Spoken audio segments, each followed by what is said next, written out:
The unnamed women. These women were helping to support them out of their own means. Luke 8, verse 3. After wiping down tables with disinfectant, Shalia stooped to tie a garbage bag filled with used cups and plates.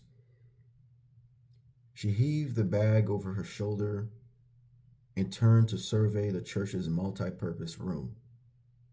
She'd volunteered to clean it for the next gathering and wanted to make sure it was ready. A thought fluttered through her mind. Would anyone notice? It's easy to wonder if our everyday contributions to the kingdom are valued, whether we clean, balance spreadsheets, lead a Bible study, or give money.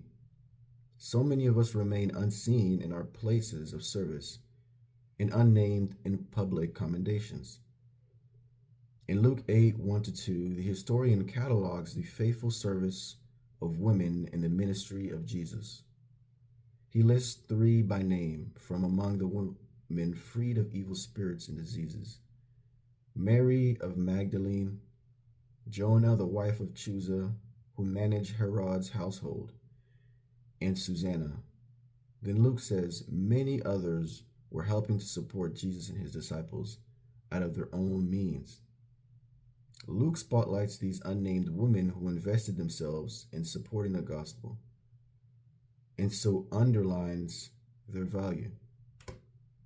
Just as God includes unnamed women in his account of valuable contributions to his kingdom, he sees our efforts.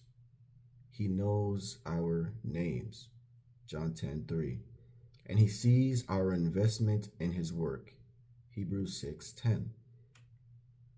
Luke gives more attention to Jesus' interactions with women than any other gospel writer. The women, both named and unnamed, mentioned in Luke 8, 1-3, are one example, but others include his encounter with the widow of Nain, the sinful woman, Mary and Martha, a disabled woman,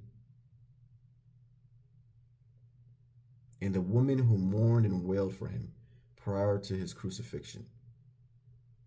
Luke 2 also includes an extended account of Mary's experience prior to Christ's birth. In the ancient world, women were often undervalued or devalued, but Jesus elevated their status by showing great care for them. This can remind us today that when we feel undervalued and overlooked by others, we can be assured that we're valued by God. He sees and knows all that we do in his name. God knows you by name. So when have you felt overlooked and undervalued?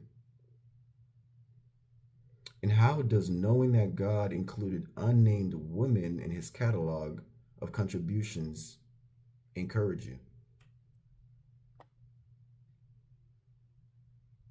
Dear God, thank you that you see me, know me, and value all I give you.